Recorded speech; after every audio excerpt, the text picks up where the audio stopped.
Good morning and welcome to the amazing, original, Loretta Brown Show with my producer, Penny. Hi there. Good morning. That's right. Look at him. He's all put together. It's almost the edge. Almost the edge of the week. I know. Look at the sky. I know, right? What's going on?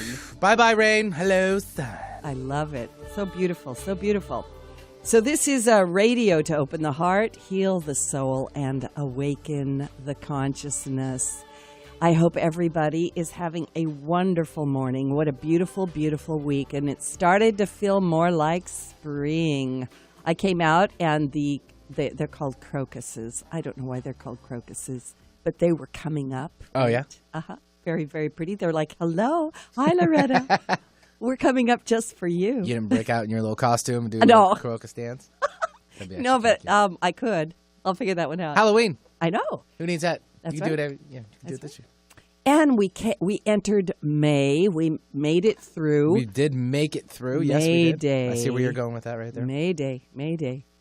That's past that. I know. We're we'll end tomorrow. What? Let's see. Oh, and we're headed toward Cinco de Mayo. I was talking about the one before that. Oh, you were talking about the one before that. Yeah, 4. Because I'm a big Star Wars geek. Oh, yes. May the 4th be with you. I love that. Is that today? No, that's tomorrow. Right. Okay, everybody, may the 4th be with you tomorrow. Then Woohoo. you can turn into the and do your little Cinco de Drinko. That's right. Or whichever you... Well, Cinco de Drinko can be whatever Drinko works for you. I might have one. Or two. Margaritas. Sure. Okay, all right. Well, there it is. Whatever you're going to join me in with. That's right. Well, I'm going to spend some time with some good friends this weekend. And Jose Cuervo. Yes, Jose Cuervo. I see what you're getting at there. Uh-huh. Well, yeah. And I love it because we need more laughter and more fun and more time with family and friends and those people that really, really matter to us. And loosen it up a little bit, shake it up. So this coming Tuesday, that's after all of the 4th and the all the fun weekend. Well, the fun continues. Okay, right. The fun continues because Tuesday evening, May 8th, I am hosting the award-winning Australian Bill Bennett's new movie called PGS, Intuition is Your Guidance System. Finally in town. Mm-hmm. And we are headed toward a sellout. We really are.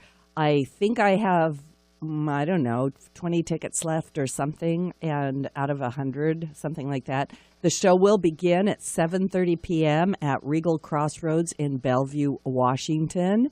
Bill Bennett and myself, Loretta Brown, will be in attendance. He will be there. And he's from Australia, so, hey, he's on his U.S. tour, and this is one of the places he's going to come because we're filling up the theater. Now, you do need to reserve your tickets ahead of time, and you can contact me, Loretta Brown, by sending an email to info@ReikiOasis.com or find me on Facebook.com/The Loretta Brown Show. And there's a link on there. You click on that link, and it'll take you right to where you buy tickets. And the tickets are only $12.61. Wow. And Regal Crossroads is a lovely theater. It's got plush recliner seats. And, of course, you'll be in a theater with all kinds of like-minded people who might be having a good time. I'm just saying. And there is a question and answer meet and greet after the show. So basically, the party continues. That's right. Party continues. So reserve yourself. Yeah, please do. And come on out because it's a great movie. It's about intuition, and it's Bill Bennett's personal story about an experience where he was driving a car and heard this voice slow down, and he did, and this truck goes right. If he wouldn't have slowed down, he'd be dead. That's really what happened. Within nanoseconds. Within, boom. Yeah. Like that. So listen to it. That's what the show is all about. Yeah. Listen to that inner voice. So it's great. Yeah. Mm-hmm. So, and there will be opportunities for things there. So do come on out. Another thing coming up is my monthly class called Temple of the Divine Feminine. And it will be on May 19th. And we meet from 12:30 to 4:30. It's a 4-hour class once a month where we talk about all things feminine. And it's for women only. Foiled. I know. I did have a guy ask if he wore a, that's a very a appropriate wig. question, Could he though. come? And A I'm wig? thinking about it. A dress, whatever. I'm not going to go there. Next time. Next time. Ladies only. Ladies only. It's a great, great class. You can find out more about it if you email me. Sorry, I'm stumbling over my words at info@ReikiOasis.com. You can sign up for everything at schedule.ReikiOasis.com to include appointments, workshops, the temple, Reiki classes, all things good. And I also have another crystal bowl healing concert on May 20th at Bala Yoga in Kirkland. Everyone loves them. They sometimes sell out. Quite often because there's a lot of room at Bala Yoga. That's why I do it there instead of Reiki Oasis. And you get your tickets through Bala Yoga. So I hope to see you there. Have you recorded your sessions? I actually did a recording. Somebody asked me if I could please provide, like a recording. Maybe I need to get you, Benny, to help me with that. I was just curious. Yeah. Just have it kind of in the background. You and I are talking in the background. All right, that's fine. Because I do get asked for it all the time. Well, there you go. Yeah. Okay. Yeah. Music is very healing. I'll have my people call your people. Thank you. I have a feeling they talk. Yeah. Yeah, you're absolutely right. Yeah, they do. Yeah, I'm sure of it. So very quick little astrology check-in, and then I'm going to bring my guest onto the show because you're going to want to hear everything she has to say. So astrologically, this was a little bit of a strangely quiet week because there were no major aspects, and people might argue with me going, what? What about that full moon in Scorpio, right? And that was at the beginning of the week. And, of course, that full moon is in Scorpio is kind of a big thing. I think of Scorpio as the phoenix rising from the ashes. And the energy is sort of saying, okay, what has happened in your life is now over. It's ashes. Could you let it go? Stop sifting through the ashes looking for life in there. It's really gone. And so from that, what wisdom, what grace, what beauty has come into your life that this beautiful creature, the phoenix, can rise from it and get the wind under its wings and take off. Because with the sun traveling through the fixed earth sign of Taurus right now, it is such a great time to cultivate patience, slow down a little bit, contemplate where you're at, observe, breathe. Notice that, and sometimes when you do this, people say, oh, man, Loretta, I have made so many mistakes, right? And I go, if we could maybe change that idea a little bit, that they're not mistakes, they're just opportunities to learn. They're a little side thing on the path. And believe it or not, my guides and angels always say that we're actually on the path. You're not off the path when you're going through a tough time. You're just going through a tough time that's going to bring you wisdom and bring you clarity. And, sometimes we need that. So the shift that's coming is really a big shift. We've got Uranus is starting a 7-year transit through Taurus on May 15th. So many of my astrologer and psychic friends are saying this is a very powerful time. There might be some fairly catastrophic events, so, gear up a little bit. I'm a person who doesn't fall into that sort of fear-based thinking. I look at astrology and all things out there as checking the weather report, remembering that you are the master of your own ship. You're the one that's going to make your choices. But if I look out the window and it's a snowstorm, I'm probably not going to wear shorts and flip-flops out there. So, that's just what it is. So, remember that you're in charge of that. Now, we can change the world, all of my beautiful listeners, but the shift has to originate inside our very own minds. And the illumination of the full moon that just passed asks us to get real and self-accountable so we can actually implement our dreams into reality. Let go of how you think things should be. You can consciously shape what you want by embodying the core of who you really are. So there's this almost magical, mystical, alchemical feeling in the air right now. And if something is sort of pushing you forward, like, what has your heart been leading you to speak, draw, create, sing, or act upon? Now is the time to realize that you can step into the support of all that is, because the energy that's here with Saturn in its position in the sky wants to manifest. It wants to bring your dreams and your hopes into manifestation. And you actually have everything you need to be able to do this. You really do. Your past experiences have created the tools, the resources, the wisdom, the connections, and the value systems you need to do your work in this world. Like I said, the work begins with you.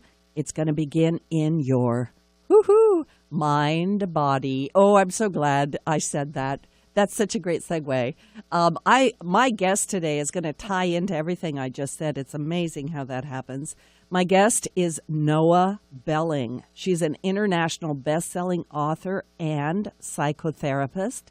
She is the author of the Yoga Handbook, and now we're going to talk about her new book, The Mindful Body: Build Emotional Strength and Manage Stress with Body Mindfulness. Noah offers a practical, personal way to use your body as a direct path to mindfulness and mindful living by waking up to how we hold life experiences in our bodies. We have the power and choice to improve our physical, mental, and emotional health, promoting, and I love this, vitality, emotional resilience, and generally improve our quality of life. Welcome to the show, Noah. It's great to have you here. Thank you for having me. And I'm just letting my listening audience know you're across the world. Where are you at? I am in Cape Town in South Africa, where it is turning to evening as you wake up into your day. Wow. I love technology. I love this connection, and we're able to do it. Your book is so beautiful. I'm going to show the front of it to my people that are on live YouTube so they can get an idea of it. Once again, the name of it is The Mindful Body by Noah Belling, Noabelling, because I always believe people should just go buy it right now while I'm showing them, because it's out there.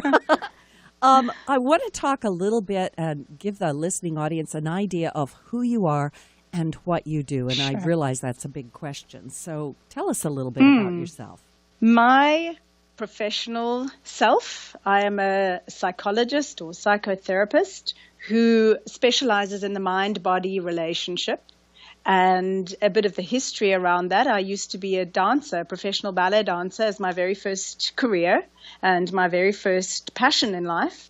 And through that, I came to discover the power of using the body or body language to step into different states of being, to step out of my habitual worries or stresses or whatever might be getting me down, to step out on stage and step into vitality, to step into a fullness and aliveness that was really inspiring for me, that led me to want to know more about it.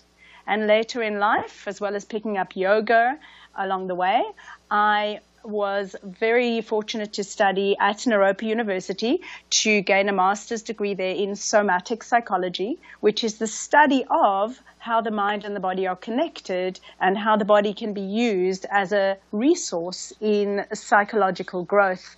And that is a small sense of who I am or how I came to write this kind of book that feels passionate for me right down to my core, right down to that 4-year-old who came to absolutely love dancing and who believes that everyone can have access to the wonderful empowerment that living in our bodies in a creative, in a fluid, in an enjoyable way, what that can offer us.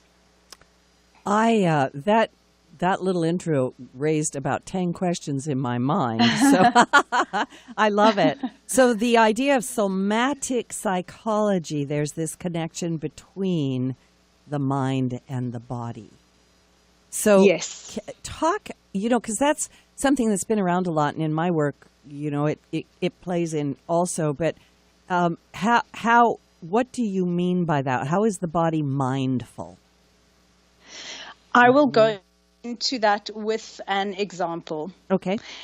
And to point out as well, there's two-way communication always, from the mind to the body and from the body to the mind. And I'm going to invite listeners and yourself to try out slouching your posture. Okay. Just let yourself feel, whether it's tired, whether it's feeling a bit down, whatever it is. Don't worry about what it means. Simply let your body slump. And notice the kind of feelings that might start creeping in. And also notice how easy it is for you to connect with happiness while slumped in this way. So I'm looking now from the body to the mind. And in a sense, the body can almost trick the mind. We'll go into that in a moment. Just in terms of the body and being mindful, I'll clarify more about that in a moment. Now stand tall. Lift your chin up high, open your chest, take a deep breath, look out in front of you, and notice now what might happen to your state of mind and the way you look out at your environment. Perhaps some might describe it as feeling a little stronger. Perhaps you might feel a bit more confident, a bit like your mind becomes clearer and maybe more able to see what's in front of you. I don't know if you want to add anything to your experience of doing this, Loretta, as you give it a go. Well, yeah, I'm such an energy person, and the minute that I slumped, I sat for a moment and instantly felt the energy running, almost like running from my head down into my body. And I was like, oh, wow. And then you said something about trying to connect with happiness or something. And I was like, no, not going. No. And then you said stand up tall. And I was like, oh, and I took a deep breath. And of course, I'm on stage a lot. And I was like, oh, Yes. wow. All of a sudden, the top of my head opened and I was lifted up. And it's actually rather dramatic. So Yes. And this mind-body connection, which can now be measured, which is one of the fascinating things now in my field, we can scientifically see the shifts in our biochemistry through simple acts of changing our posture, how the body and the mind are so connected that if you think a thought, a negative thought perhaps, like I feel down, or you're just beating yourself up, or you're just feeling tired, your body will slump.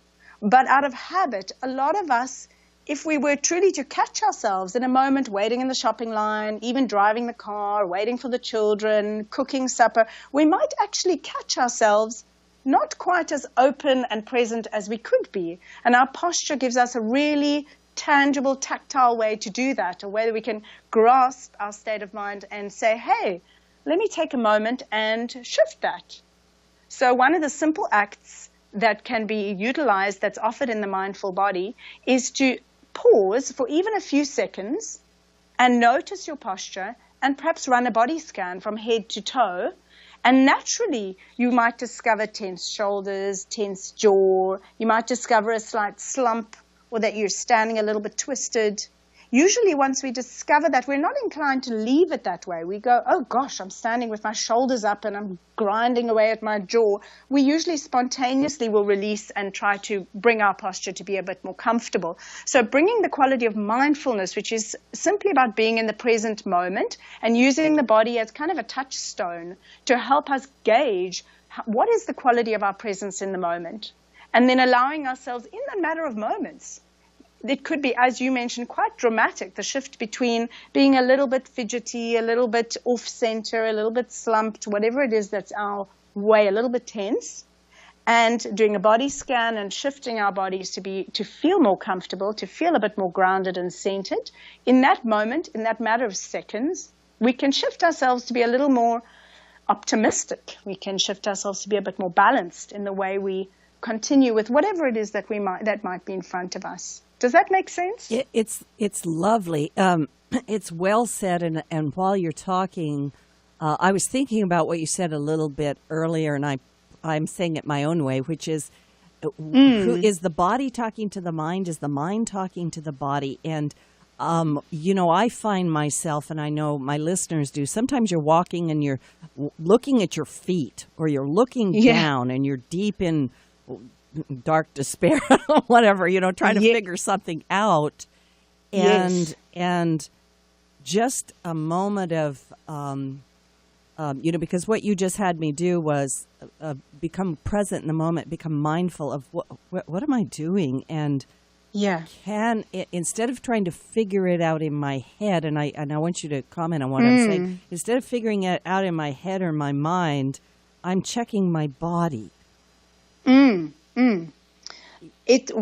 tend nowadays to overuse our minds, to try and figure things out in our minds so much. And there is a simpler way to create a new outlook. And what's for me most fascinating, so what shifted? Let's say you've got your slumped posture, you've got your tense posture, whatever it is that might be our habit, shoulders slightly raised, jaw slightly tense. What is happening in that moment? On a body level, we are, to some extent, we have stress hormones coursing through our bodies and affecting our brains. And simple shift like adjusting your posture can begin to shift the balance. You can almost feel it happening to more of a positive outlook and to allow more of these positive hormones to begin to almost tilt the balance, shift the balance from stress hormones to more feel-good hormones. Another thing that happens is that simply by adjusting our posture, it's just a real handy, easy thing for us to do, simply by shifting our posture and helping ourselves to not feel so stressed, to not hold as much stress and tension in our bodies unnecessarily a lot of the time, it also affects our brain in a really interesting way. It opens us to be able to access more of our brain. There's a wonderful concept introduced some years back by Daniel Goleman, who wrote the book Emotional Intelligence, and he popularized a term called emotional hijack, which means that when we are flooded with stress hormones, even slightly, like that gnawing feeling or just being preoccupied in our minds or just carrying our tensions, to some extent we are carrying certain amounts of levels of cortisol or adrenaline, or we're just feeling our bodies are less able to access those feel-good hormones that become available to us when we become a little bit more relaxed physically. That literally tricks our brains to go, hey, I'm feeling a little bit better. A little smile on your face is another trick that you can use to fake it. Your brain, the areas of your brain triggered when you naturally are inspired to smile are exactly the same areas as if you put a fake smile on your face. Give it a try for a moment. These are some of the tools. Yeah, exactly. Even if you feel silly, suddenly a laugh or your body begins to cascade with some of those feel-good hormones. And what's happening in your brain is that short circuit that he called the emotional hijack between the more primitive animalistic parts of our brain, the parts of our brain that make us snappy and irritable and say things we don't want and get really tense and impatient. We all know those moments, whether it's in the traffic or with our spouse or with our children. We have those moments where we snap and we go, oh my goodness. When we finally snap out of it, we wonder, oh, I'm hopefully really sorry about what I said. How could I have said what I said?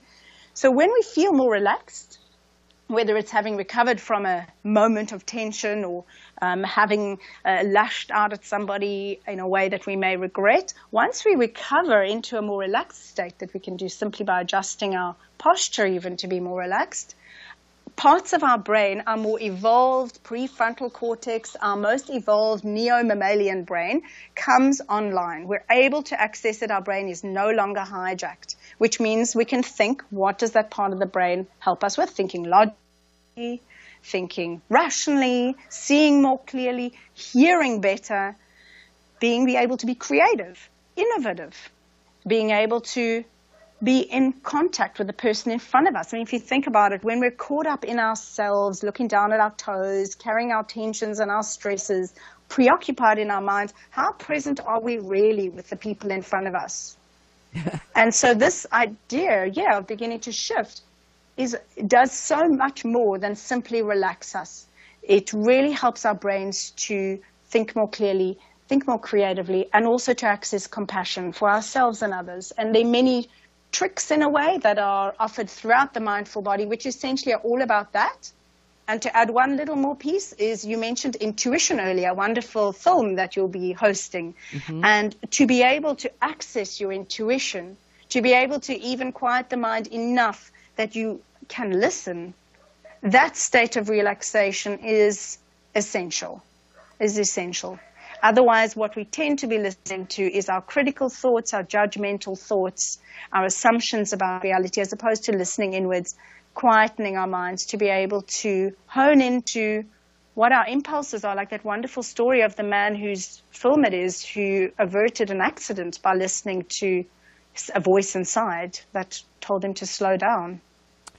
You know, what you're saying is so important, so accessible, really, through your book. And you know, this idea of quieting all that chatter inside, right? And stop focusing on the problem and shift ourselves.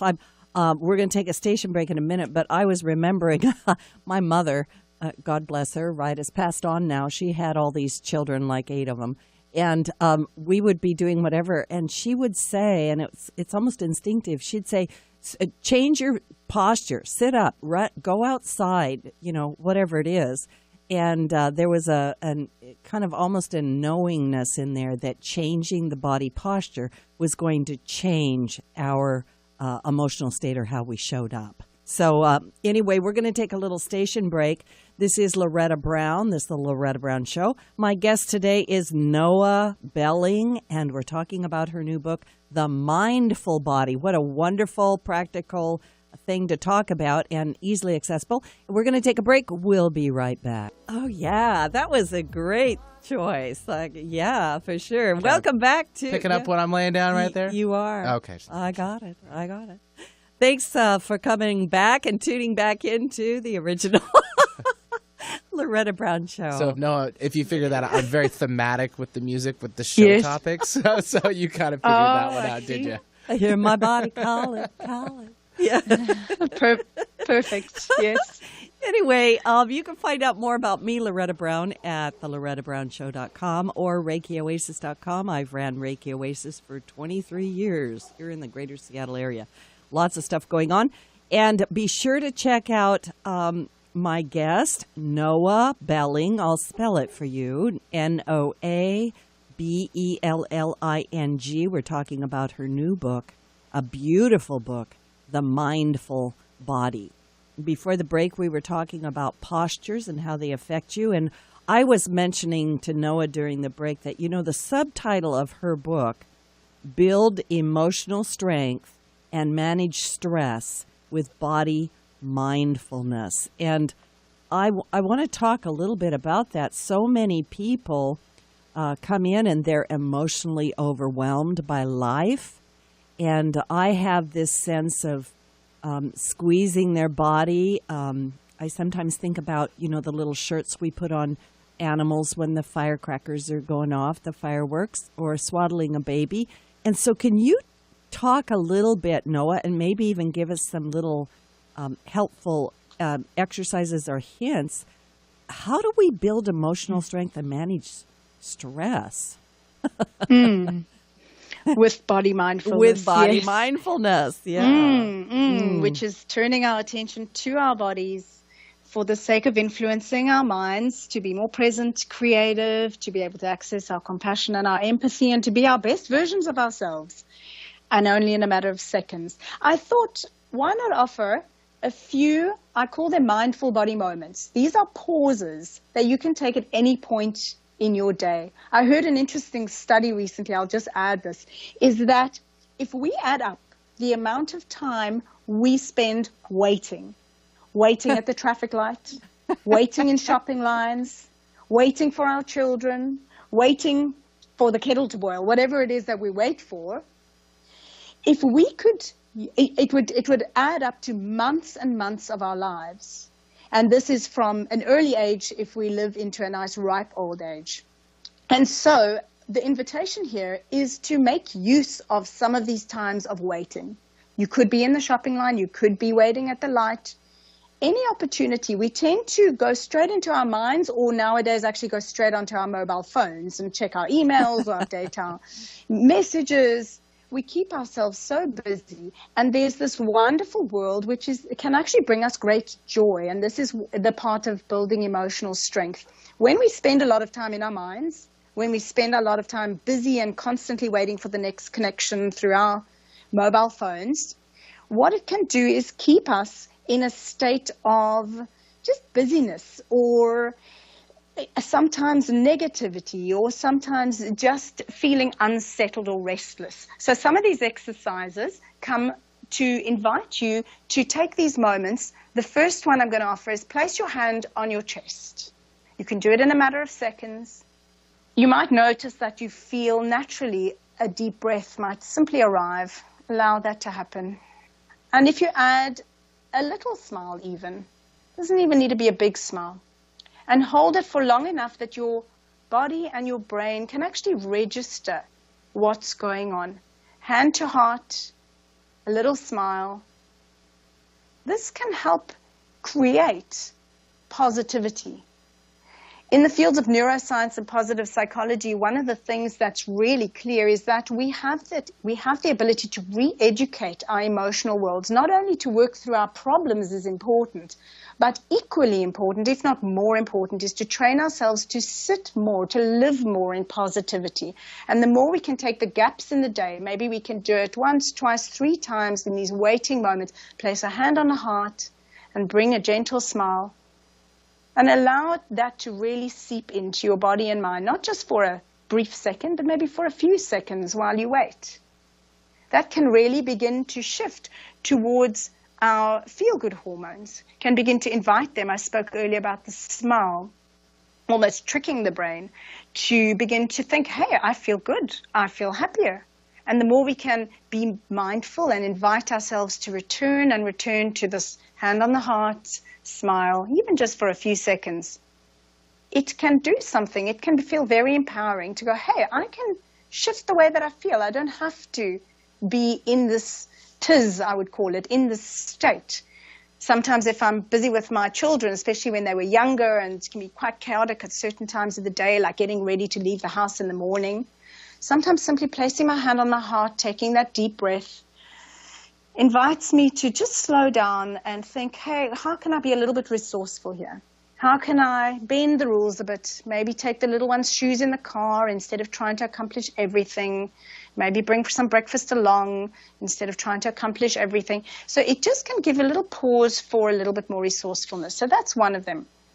Another, especially when you're feeling stressed, you mentioned touch, and putting tight clothing on dogs or swaddling babies. It's a similar principle. Our nervous system responds very instantaneously to touch. There are a few people who might not enjoy touch, and if you're that kind of person, then please don't use touch and use another intervention. There are plenty. I'll offer another one in a moment.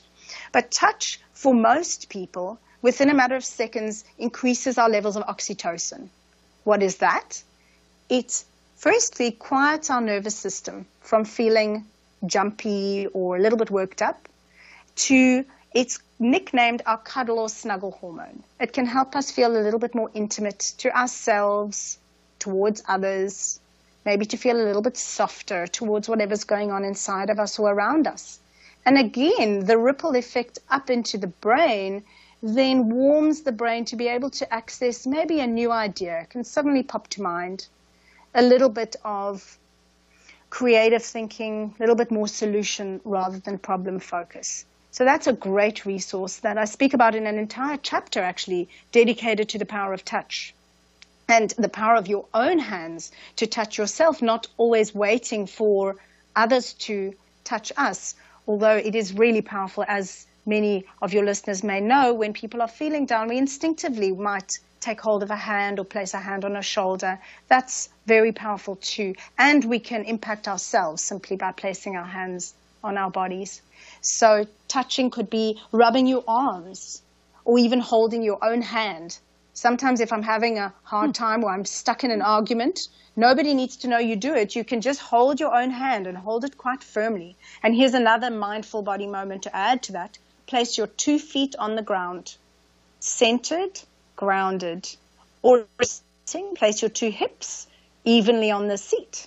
Often we sit a little bit off to the side, a little bit off center, and the ripple effect is it creates some tension elsewhere in our bodies and can play into this slightly stressed, slightly hijacked state of mind. Whereas if we place 2 feet on the ground, 2 hips on our chair, even if we're wearing heels, it can work fast and well, to simply feel that little bit more grounded and more balanced, that can again shift our outlook in a matter of moments. It also buys us that little bit of time, perhaps again to take that deep breath, to adjust our posture, to be able to have a calmer way of approaching our situation, a way that we might not regret and have to apologize for later. Those are 3 to start with. I'll give you an opportunity if you want to comment or ask anything. Oh, no. I'm just making a note of the high heel mindful body technique. Yes. Put There's those high no heels limitation. down. That's right.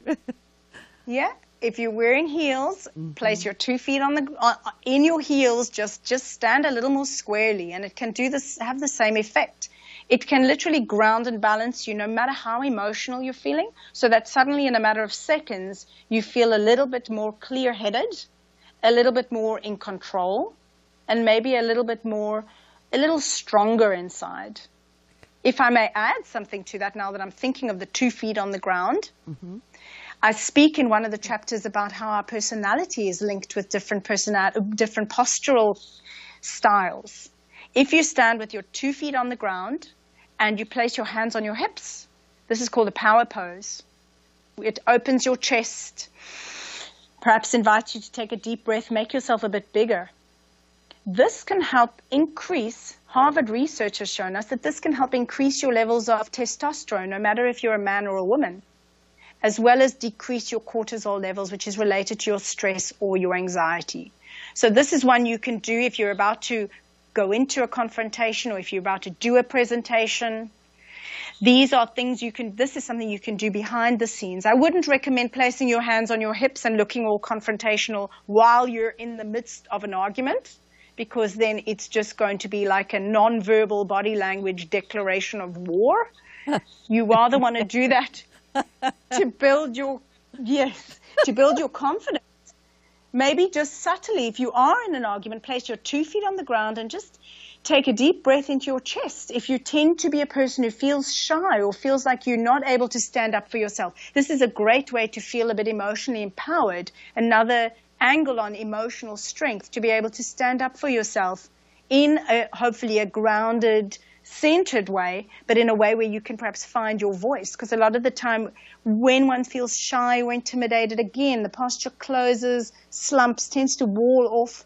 And when we can dare ourselves almost to take that deep breath without anyone knowing about it, or if we have time to prepare to actually place our hands on our hips, the Harvard research shows that standing like this with the hands on the hips in a power pose for 2 minutes significantly increases your confidence, indicated through the testosterone, and decreases your anxiety or your levels of stress. So real measurable ways that we can influence the ways that we feel. Those are just a few examples of many that might apply in different situations. I love what you said, because what you just said, because I'm imagining the situation, imaging it, visualizing it. And you're right. So many people collapse in, or the blast of energy coming from someone else is like, making their heart go back, and they don't know what to do because of the habitual posture that they instantly go into because of the emotion. But this standing with both feet, making yourself a little bit stronger on the ground, and taking a breath.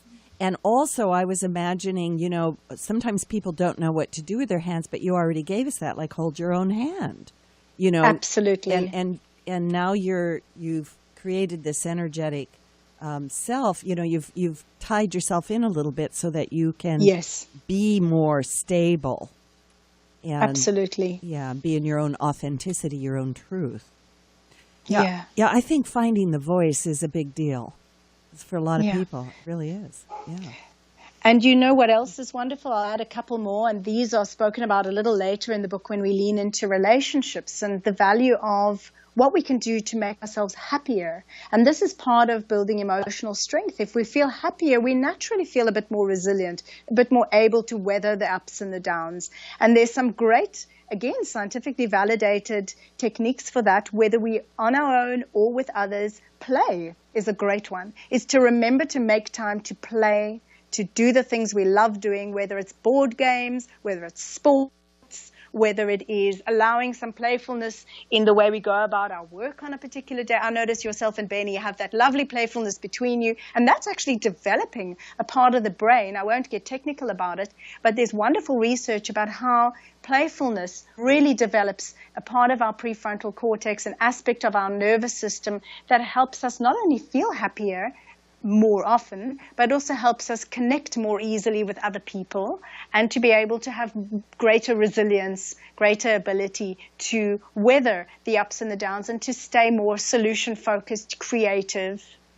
Playfulness is a big one, as well as obviously making time for what we love. And these are things that don't necessarily use the body first, but it's in a way tracking and asking ourselves almost on that intuitive level, what are the things that I might love or that I might have lost contact with from years back in my life? I remember one client, he saw me for a while and he realized that he hadn't picked up pen and paper since he was about 7 or 8 years old. And he loved drawing at that stage in his life. And for various reasons, he became very academically focused, really pushed by his parents to do that, and he had forgotten about this joy from engaging more of his artistic creative side. And a lot of the time it is our artistic creative side that gets left behind in this real fast-paced world. So for some who are fortunate, that may turn into your livelihood, into a career, and for others it's really just the importance of making those times to do the things that we love, whether it's spending the time in nature, being with the friends you mentioned, who we enjoy spending time with, doing the things that are meaningful to us, also help us to keep our brain more maturely developed so that we're able to be resourceful. Because a lot of the time when we are negative, when we're down, when we're grumpy, when we're slumped, when our body is really reflecting that, it's often because we've lost touch. And body mindfulness allows us to turn the light of awareness to our bodies and be able to begin to ask, hey, hello there, and what is your story? What is getting you down? And at what stage did that happen? You can almost backtrack when you go into your body and almost reflect back. There's a chapter on emotions, which also shares a little bit of how our emotions are like time capsules. They can take us back in time many years, feel like all big one big sea ocean of time. And we can ask ourselves, how far back does this go? What do we really need? And there's some real practical processes that I offer in the Mindful Body for helping people who do feel that they may be stuck. And of course, if you're feeling really stuck, please do consult with a professional, or if there've been really awful things that have happened in your life, do consult a professional. And the Mindful Body as a book is really intended as an empowering resource, even if it just plants a seed for people to begin to experience through these practical exercises that, I can do something to breathe a little bit easier. I can do something to make a difference in the way that I feel and how comfortable I feel in my own skin and in my own life. You know, in your chapter about emotions, you say something in there goes sort of like this: the key to emotional well-being is listening to your emotions. And yeah. I love that. The key to emotional well-being is listening to your emotions. And you've kind of alluded to this already, but what are emotions? Where do they come from? How can we work with them to live a happier, healthier life? I like to look at emotions as like the waves in the ocean. They are simply the ups and the downs, the ebbs and the flows of our response to life, whether it's internal things that stimulate, that trigger our responses, or external events. And the empowering part comes if we look at some of the mindful body moments I gave earlier, placing your 2 feet on the ground, adjusting your posture, breathing easier, standing taller. What the difference is that you're able to have an open mind, more solution-focused, more resourceful, to be able to face those inevitable ups and downs, just the waves in the ocean that are going to come, and they're going to come crashing at different times, and they're going to be nice and gentle at other times. And part of our challenge in life is that we tend to get swept away in our emotions, as opposed to realizing that we're actually bigger than them, and the body then becomes like a metaphor. It becomes more spacious. It becomes like a container to be able to hold our emotional ups and downs with greater poise, perhaps, with more grace, with greater resourcefulness. Yeah. So that's more of a context for what we're aiming towards with emotions, as opposed to what a lot of people do is to try and push them away or fight. We want all the feel-good emotions. We don't so much want the negatives. And sometimes the negatives, as I think you mentioned earlier, are there to teach us lessons, for us to learn and grow, to become more comfortable with our vulnerability, that can bring us gifts like sensitivity, even like intuition. When we contact our sadness, when we can really experience sadness, we're more able to feel love as well. It can open our hearts in a most beautiful way to help us realize our connectedness with each other. And anger can be really empowering. If we cannot feel our anger, if we do not have an avenue to express it, then probably we will have an issue also with our assertiveness, with our ability to stand up for ourselves. So the emotions are also life lessons. They come to, rather than be fought against, if we can treat them and in a way also learn to, there's a wonderful metaphor of learning to surf the waves or swim in the ocean or follow the tides, rather than feeling swept away and helpless in them. And at times also to be able to step back and realize we're bigger, and we're more than our emotions, we're more than our thoughts. And that's one of the ultimate objectives with presence and with mindfulness, is to create the space inside for us to really connect with something bigger, almost like connecting with a higher aspect of self, or a higher mind. For some people, they may relate to it through their religious practice or spiritual practice. And I really believe that this is the objective, is that it's a state that we're really aspiring towards, that can naturally bring us greater emotional strength, that can naturally calm our nervous systems so that we're able to weather life's inevitable ups and downs, the inevitable currents of our emotions that will touch and move us through our lives. And life would just be really boring if we wouldn't allow ourselves to be touched and moved by our emotions. Mm-hmm. I like what you're saying. So many people shut their emotions down, and I always tell people kind of the same thing you said in a different way, which is our emotions are not who we really are, but they're definitely navigational tools, and to pay attention to them. Like, why am I feeling this way? Where's this coming from? And how can I interrupt that signal as opposed to being just tossed about by it? Right. Yeah. And there's also, just to add one small thing, there's a process in the chapter on emotions and turning to the body, where emotions could be triggered in the moment. And for many of us, if we have a habit of being easily triggered into sadness or irritation or frustration or anxiety, whatever it might be, it might actually hark back much longer than we think. So when we go into the posture of our emotions, feel into and ask questions like, what is your story? Kind of get curious about the emotion. And there's questions like, for example, what's your earliest memory of feeling this way? You might be surprised to find that there's almost like a template. You're almost sensitized to certain emotions, which is why we're often scared of them, because we feel that they could be overwhelming.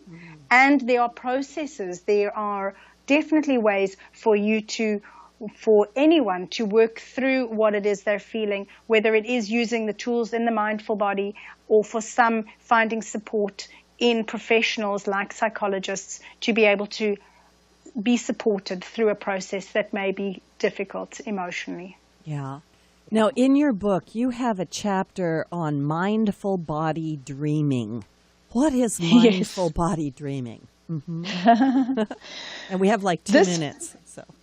So I'll be very, very brief with this large topic. We have almost like swum in the ocean of some of the ways that the body is mindful, that we can be present with our body. In a similar way, we can be present with our dreams. In this case, I refer to our dreams at night. If we wake up in the morning, there are wonderful ways to feel into, as you're waking up, how do I feel? Especially if you've been aware of a dream, and to be able to use that as information to go, oh, I'm curious about this.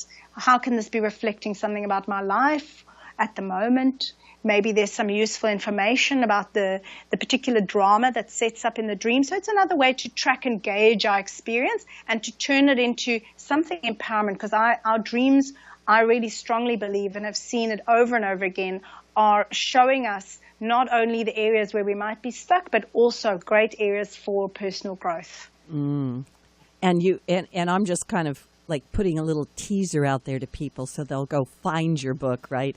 But in your book, you have a mindful body dreaming process for the future. And of course, everybody's always like, oh, what's coming up? What can I do? Right?